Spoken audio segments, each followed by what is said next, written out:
All right, you guys, today we're on for watercolor number 2. This is the second watercolor that we're gonna do this month.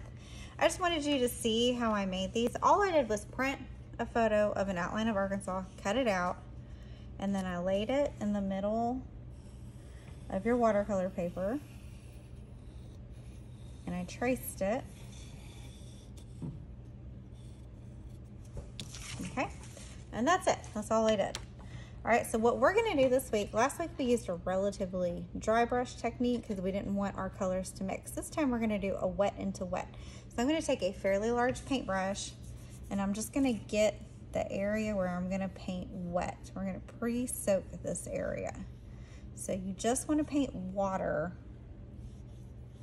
in this section on the inside of your state of Arkansas shape. And this is gonna go pretty fast. So while it's still wet, okay, so we're not gonna pause this while you do it, okay? But while it's still wet, what I want you to do is start dabbing the paint in there. It's gonna look like tie-dye. And you can use any colors. If you wanna use red, you can use red. I think I'm gonna use blue and green.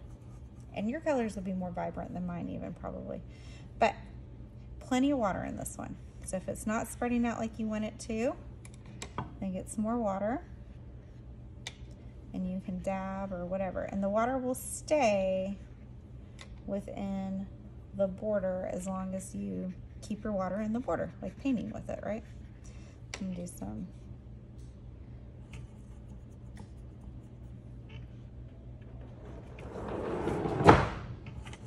blue. Okay. Mine didn't get super wet, so I'm just dabbing now to make it have that really cool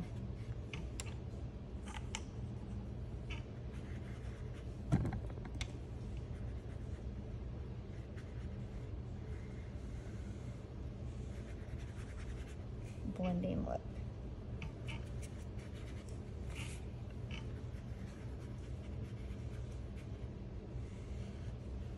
Lots of water on this one. You want it to be really, really light. And plenty of water.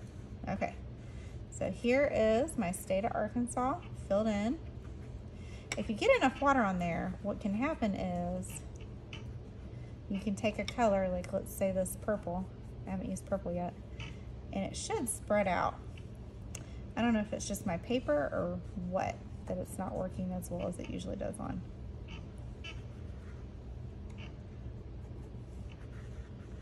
So what I'm doing instead is I'm putting the color on and then I'm just putting water on top of it.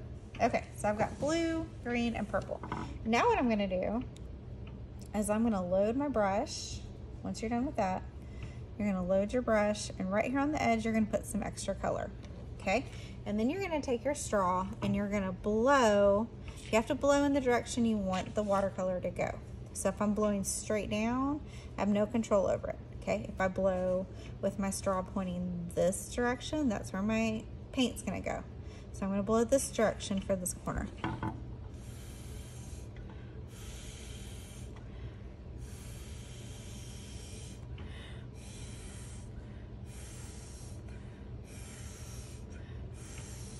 And we're just pushing that paint out the edge. Now, if you wanna do some more, you can add some more water right there. Can even add some more color, and there's really no way to completely control this, so it's going to be one of those things where you're going to do your best to get it how you want it to look, but then also some things are uncontrollable. Like I wish this was not as wide, because look at how nice and long and thin these are. Okay, but that's okay, that's how it works.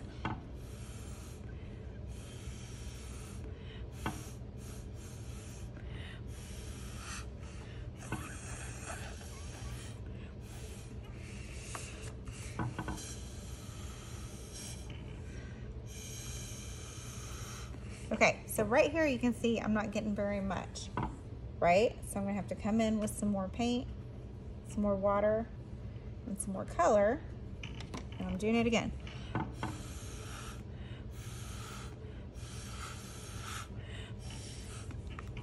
Okay, same thing down here. I'm gonna put some more water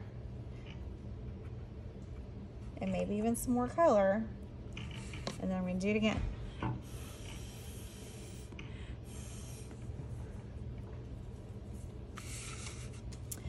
The watercolor paper is constantly absorbing that water, and therefore it's constantly drying. So you have to keep adding water to it to get it to do what you want it to do, okay?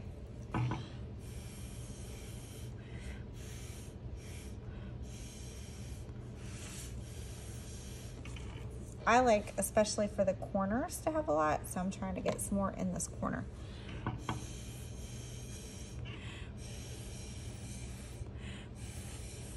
Okay, I like how that looks. I'm gonna leave it the way it is.